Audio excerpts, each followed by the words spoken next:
Hi everybody, it's Yaritza. For those of you who read my blog know that I've been spending a lot of time in my craft room due to my kitty's health. And I've had a lot of time to scrapbook. So I completed 2 pages this week and I just wanted to show you the ones I've done.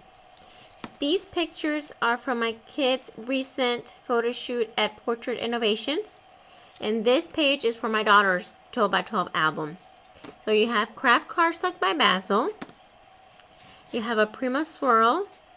Those small Prima Roses from Michaels. And in this corner, I took some old paper from a book and I distressed it with Tim Holtz Broken China and Vintage Photo. Then here you have 2 more of those small roses from Michaels. This is like it's like a plaster rose, and I got that from the wedding section at Michaels. Here's a feather, also from Michaels. And this tiny little pin here is from Making Memories Vintage Finding. And then over here, you have a lace stamp by Ink Boutique. I'm not sure if you can still find their stamps. I know they got bought out or went out of business or something like that. But I used to love their stamps. So this is one of their old stamps.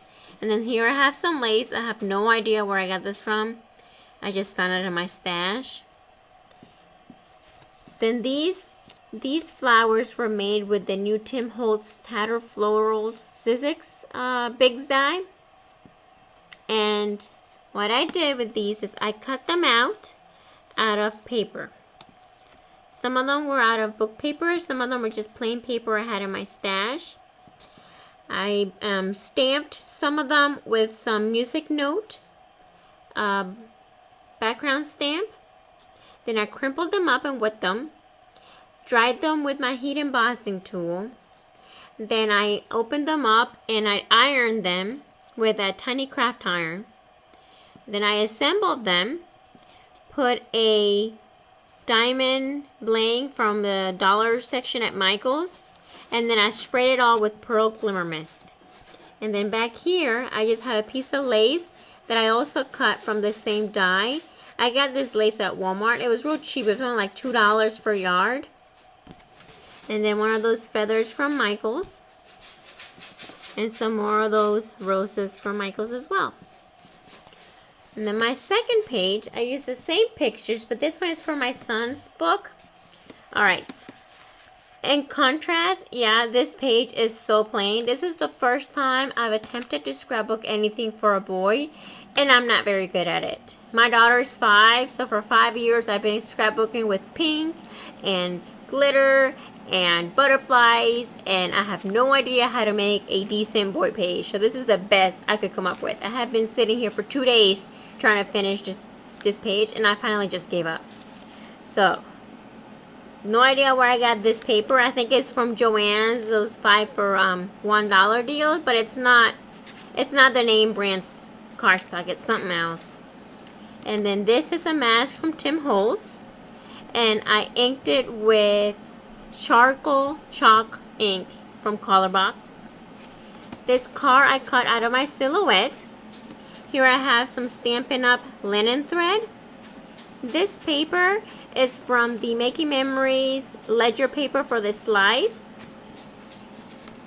Then what I did over here is I ripped some of the paper out, distressed it with the Heidi Swap Distresser Edge tool, took some more of that charcoal ink and edged it all around, and then I glued some of the ledger paper in the back of it.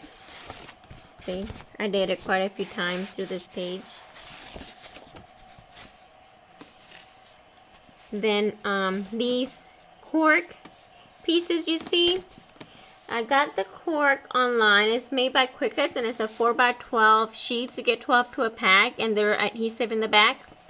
And then I went to my local scrapbook store and they let me use their AccuCut machine, which I am absolutely in love with. I hope I can afford one of those one day because I love them. And they had these photo turn dies, so I cut them out, as well as this button. Then I took some brads and I used my Tim Holtz hammer and I hit those to kind of distress them a little bit. I don't know if you can see how they're dented.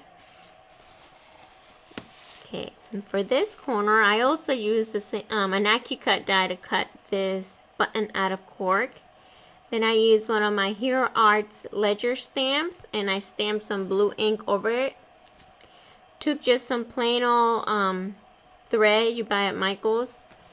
This button is a Martha Stewart punch, but I used some of the New Creative Imaginations wood paper, the real thin kind, and actually cut and embossed it. But it took a couple tries. It actually, in some of them, it went a little too far, so it actually ripped some of the paper. But I hot glued it on, so I don't think it's going anywhere. Then this is a basil chip of some sort. I've had this in my stash for forever. And then I took some of that Stampin' Up! Linen thread and just threaded it through. And then I have a stamp here with just the date. So here's some more of that ripped edges. So that's my page. Alright guys, thanks so much for stopping by. Till next time.